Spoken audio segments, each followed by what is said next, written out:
ಈ ಕಡೆ ನಮ್ಮ ಅಮ್ಮ ನಮ್ಮ ತಾತನ ಫೋಟೋಗೆ ಕುಂಕುಮ ಇಡ್ತಾ ಐತೆ. ಈ ಕಡೆ ನಮ್ಮ ಅಪ್ಪ ನಮ್ಮ ತಾತನ ಫೋಟೋಗೆ ಹೂವಿನ ಹಾಕ್ಬಿಟ್ಟು ಬ್ಲೆಸ್ಸಿಂಗ್ ತಗೊಂತ ಐತೆ. ಈ ಕಡೆ ನಮ್ಮ ತಾತಂಗೆ ಎಲ್ಲ ಹೂ ಹಾಕ್ಬಿಟ್ಟು ನಮ್ಮ ತಾತನ ಕೈ ಮುಗಿದ್ಬಿಟ್ಟು ತಾತ ಒಳ್ಳೇದಾಗಲಿ ಅಂತ ಬ್ಲೆಸ್ಸಿಂಗ್ ತಗೊಂಡು.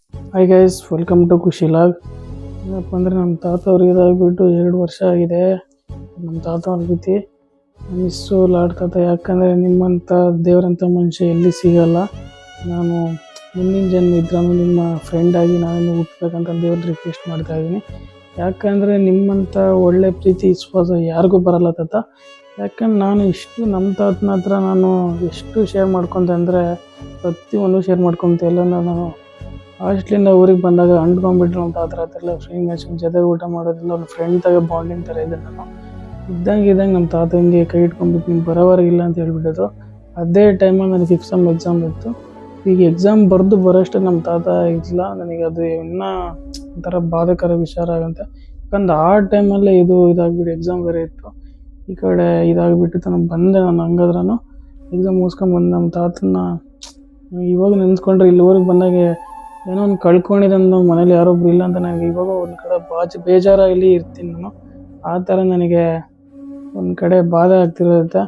ಯಾಕಂದ್ರೆ ಇನ್ನೊಂದೇನೋ ನಮ್ಮ ಫ್ರೆಂಡ್ ಕೇಳಿದ್ರು, ಯಾಕೆ ಒಬ್ಬರು ನೀನು ಅನುಕ್ತ ಪ್ರೊಡಕ್ಷನ್ ಅಂತ ಇಟ್ಟಿದ್ದೀಯ ಅಂತ ಹೇಳಿದ್ರು. ಸೊ ಅದಕ್ಕೆ ನಾನು ನಮ್ಮ ತಾತನ ಹೆಸರು ಬ್ರ್ಯಾಂಡಾಗಿ ಕ್ರಿಯೇಟ್ ಆಗಲಿ, ನಮ್ಮ ತಾತನ ಬ್ಲೆಸ್ಸಿಂಗ್ ಇರಲಿ, ಒಂದು ಅವರ ದೊಡ್ಡವ್ರ ಆಶೀರ್ವಾದ ಇಲ್ಲ ಅಂತೇಳಿ ನಮ್ಮ ತಾತನ ಹೆಸರು ಇಟ್ಟಿರೋದು. ಯಾಕಂದ್ರೆ ನಾನು ಸುಮ್ಮನೆ ಲಾಜಿಕ್ ಇದ್ದಂಗೆ ಮೀನಿಂಗ್ ಇದ್ದಂಗೆ ನಾನು ಇಡೋಕ್ಕೆ ಹೋಗಲ್ಲ. ಅದಕ್ಕೆ 100% ಲಾಜಿಕ್ ಇರುತ್ತೆ. ಇನ್ನೂ ಸ್ವಲ್ಪ ಜನ ಅಂದರೆ ಇವಾಗ ನಾನು ಈ ಪ್ರೆಸೆಂಟಲ್ಲಿ ಜನ್ರೇಷನ್ ನೋಡಿದಂಗೆ ಅಂದರೆ ಸ್ವಲ್ಪ ರೇರ್. ಅಜ್ಜಿ ತಾತರ ಮಾತಾಡಲ್ಲ, ಏನೋ ಸುಮ್ಮನೆ ಆ್ಯಟಿಟ್ಯೂಡ್ ತೋರಿಸೋದು, ಹಂಗೆ ಹಿಂಗೆ ಬಿಡು ಅಂತ ಸ್ವಲ್ಪ ಎದುರು ಮಾತಾಡ್ತಾರೆ. ದಯವಿಟ್ಟು ನಿಮ್ಮ ಅಜ್ಜಿ ತಾತ ಹತ್ರ ಪ್ರೀತಿ ವಿಶ್ವಾಸನ ಮಾತಾಡ್ರಿ. ಅವ್ರೇನು ಹತ್ಕೊಂಡು ಕೊಡು ಇತ್ತನ್ನು ಕೊಡು ಅಂತೇನು ಮಾತಾಡಲ್ಲ. ನಿಮ್ಗೆ ಕರ್ಕೊಡು ಅಂತೇಳಿ ಏನೂ ಕೇಳಲ್ಲ. ಅವ್ರ ಹತ್ರ ನಗುತ್ತಾ ಪ್ರೀತಿಯಿಂದ ಮಾತಾಡಿದರೆ ನಗುತ್ತಾ ಅವ್ರ ಜೊತೆ ಊಟ ಮಾಡೋದು ಅದೇ ಅವ್ರಿಗೆ ಸಾಕು. ತೃಪ್ತಿಯಿಂದ ಅವರು ಸಂತೋಷ ಪಡ್ತಾರೆ. ಯಾಕಂದರೆ ಅವರಿಗೆ ಬೇಕಾಗಿರೋದು ಅವ್ರಿಗೆ ಬೈಕೊಂಡು ಹೋಗ್ತಾರೆ. ಇನ್ನೂ ಸ್ವಲ್ಪ ಜನ ಇರ್ತಾರೆ ದುರಂಕ ನನ್ನ ಮಕ್ಕಳು, ಏನೂ ಗೊತ್ತಿರೋಲ್ಲ ನನ್ನ ಮಕ್ಕಳಿಗೆ. ಚಿಕ್ಕವನಿಂದಾಗ ಅಪ್ಪ ಅಮ್ಮ ಬೆಳೆಸಿರ್ತಾರೆ. ಅದನ್ನ ವಯಸ್ಸಾದ್ಮೇಲೆ ಅವ್ನಿಗೆ ಭಾರ ಆಗಿಬಿಡುತ್ತೆ ಅವ್ರಿಗೆ. ಅದನ್ನು ಅವ್ರನ್ನ ತಗೊಂಡೋಗಿ ಅವ್ರ ಅಪ್ಪ ಅಮ್ಮನ ಅನಾಥಾಶ್ರಮಕ್ಕೆ ಹಾಕ್ಬಿಡ್ತಾರೆ. ಒಂದು ಕರ್ಮನ ಇರುತ್ತೆ, ಆ ಕರ್ಮನ ನೀನು ಬಿಡಲ್ಲ. 100% ನಿನಗೆ ಮುಟ್ಟುತ್ತೆ. ಯಾಕಂದ್ರೆ ನೀನು ಮಾಡೋದು ನಿನ್ನ ಪಾಪ ಅನ್ನೋದು ಇರಲ್ಲ. ಯಾಕಂದರೆ ಅಜ್ಜಿ ತಾತ ನೋಡಿದ್ರೆ ನಿಮಗೆ ಇನ್ನೂ ಪುಣ್ಯ ನೋಡ್ಕೊಂಡ್ರೆ ನಿಮ್ಮ ದೇವರು ಯಾವುದೇ ರೀತಿಯಿಂದ ನಮ್ಗೆ ಆಶೀರ್ವಾದ ಮಾಡ್ತಾರೆ. ಹಂಗಾಗಿ ನೀನು ಅಪ್ಪ ಅಮ್ಮನ ತಗೊಂಡು ಅನಾಥಾಶ್ರಮಕ್ಕೆ ಅಂದರೆ ಯಾರು ಒಪ್ಪಲ್ಲ. ನಿನ್ನ ಕರ್ಮ ಅನುಭವಿಸ್ತೀಯ. ಅದನ್ನ ನೀನು ನೋಡ್ಬಿಟ್ಟು ನಿಮ್ಮ ಮಗನ ಹಂಗೆ ಮಾಡ್ತಾನೆ. ಇದು 100% ನಡೆಯುತ್ತೆ. ಯಾಕಂದರೆ ಸುಮ್ಮನೆ ಅಜ್ಜಿ ತಾತ ತಗೊಂಡು ಅವ್ರು ಮಾಡಿದಂದರೆ ಇದು ಅನ್ಯಾಯ. ಇದು ಅನ್ಯಾಯಕ್ಕೆ ಒಳ್ಳೆಯದಕ್ಕೆ ಕಾಲ ಅಂದರೆ ಅನ್ಯಾಯಕ್ಕೆ ಕಾಲ ಇರುತ್ತಾ? ಇರೋದೇ ಎಲ್ಲ 100%. ಅದೇನೋ ಅಂತ ಇರ್ತದೆ. ಇನ್ನು ಯಾಕಂದರೆ ಜನ ಬಂದ್ಬಿಟ್ಟು ಎಲ್ಲರೂ ಒಳ್ಳೆಯವರೆಲ್ಲ ಇದ್ಬಿಟ್ರೆ ಇರಲ್ಲಂತೆ.